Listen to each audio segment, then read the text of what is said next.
10 of the biggest mistakes I've made as a real estate investor over the past 4 years. So I bought my first rental property in October of 2020, and today is June 2024. In those 4 short years, my wife and I have purchased 5 rental properties and we've sold 1 property, so now we own 4 total. It's been quite a journey, and now I'm going to share what we've learned in the past 4 years and things we regret doing so that you can learn from our mistakes. And if you're not subscribed, my name is Michael. I'm a full-time software engineer based in the Bay Area, and I show other high-income earners how to invest into real estate in order to grow their net worth. So subscribe if you want to follow along to see how we're investing in today's market, and hopefully you can learn something from our mistakes. So let's dive right in. The number one mistake was buying a negatively cash flowing property. So I've bought 2 properties in the Bay Area. These are single family homes and they negatively cash flow, about $1,600 per month for both of the homes combined. Now, one of the main reasons why I bought these properties is for tax reasons. These 2 properties actually allowed me to avoid 99% of my federal income tax bill for 2022, which saved me about $80,000 in federal income taxes. And if you're new to this channel, this is a major part of my investing strategy. And I talk about, how to leverage real estate to avoid taxes on your W-2 income a lot. So if you want to learn more about that, you can go check out my channel. Although the tax savings were amazing, I locked myself into holding these negatively cash flowing properties for the long term. Now, I'm fortunate enough where we can actually afford this negative cash flows still quite comfortably, but I quickly realized that, I can't just keep doing this year after year because it's not a sustainable strategy. So the following year, instead of buying in the Bay Area, I actually decided to buy a rental in Sacramento, California, and then one in Texas, and both of these properties cash flowed. And I was actually able to avoid roughly $60,000 in taxes again in 2023.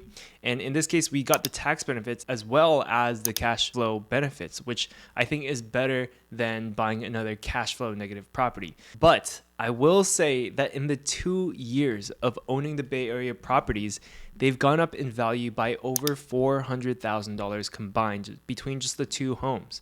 So although the negative cash flow hurts on a monthly basis, those properties have boosted our net worth significantly, much more than the Sacramento or Texas properties. So if you are a high income earner, you may want to consider having at least one of these cash flow negative but highly appreciating properties in your portfolio. It definitely is a more speculative investing strategy, but just look at the trends of the Bay Area housing prices over the last 30 years, and you can see that generally speaking, home prices have always gone up over any 10-year span. But if you're not in a position where you can afford negative cash flow, then I would highly suggest that you would go find a cash flowing property where you can still get some of those tax benefits that we talk about on this channel. And I want to make this crystal clear that I am not condoning negative cash flow. If you can, you want to be in a position where you can have both. You want to have your cake and be able to eat it too. So the second mistake that I made in the past 4 years is thinking that tenants wouldn't pay late. My biggest learning here is that you need to have reserves in this game of real estate investing. I thought that a majority of my tenants would just set up auto pay. Like, how hard is that to do, right? Wrong. Even with a portfolio of just 4 properties, I frequently had to remind the tenants to pay the rent.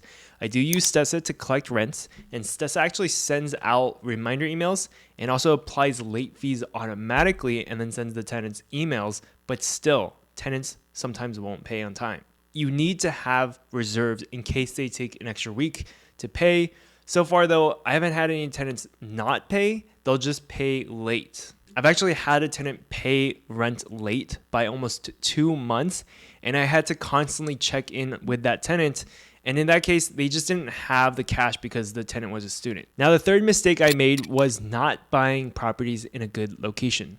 The properties I have in the Bay Area get rented out in less than a week. It's like that because it's in a good location, and I have absolutely no trouble finding good tenants with good credit scores. Like, most of them have better credit scores than me. However, in Sacramento and Texas, because the properties were not in the most popular areas, we had trouble finding tenants relative to the Bay Area.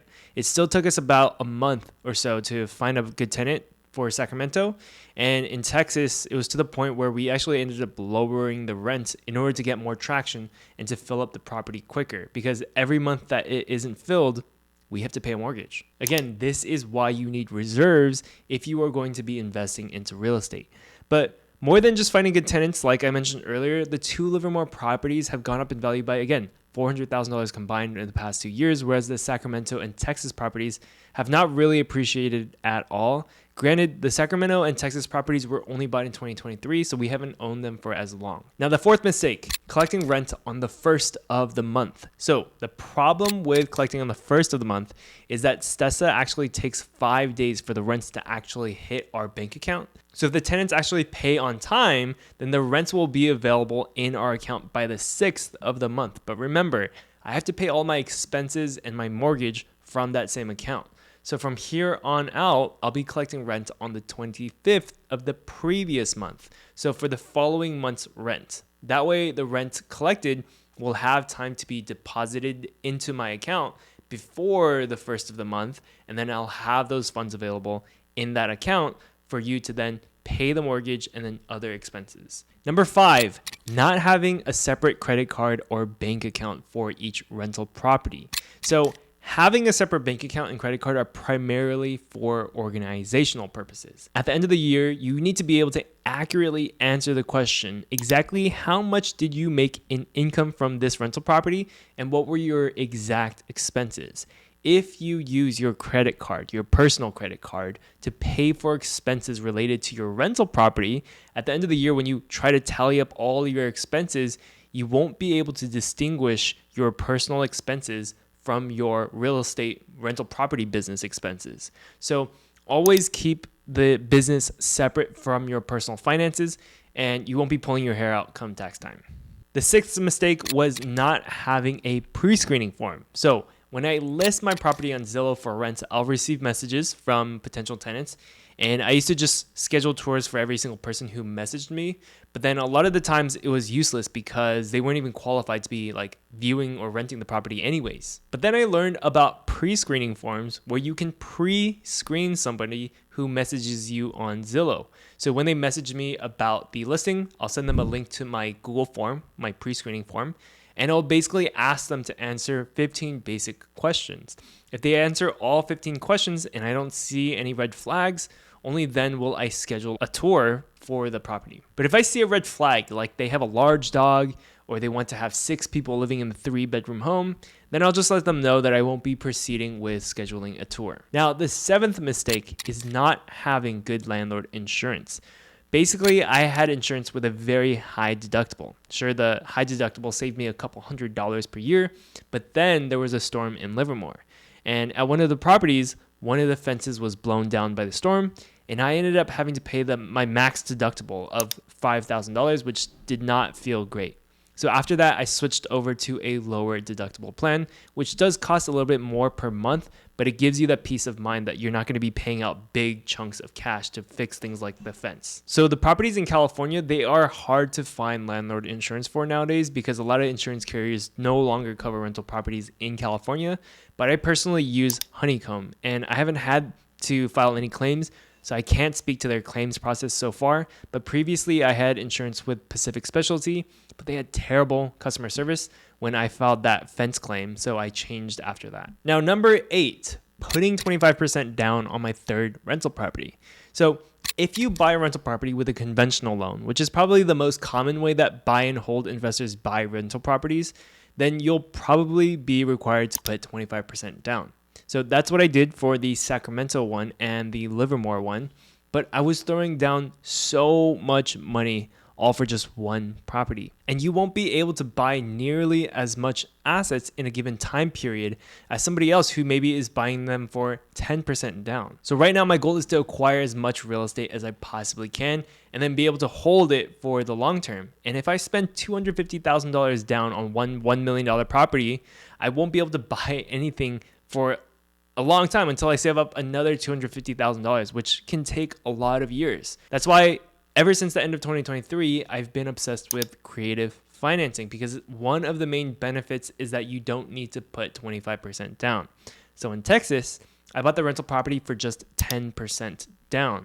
But putting less down means that you are using more leverage, and that can be scary because you know your monthly payment is supposed to be higher.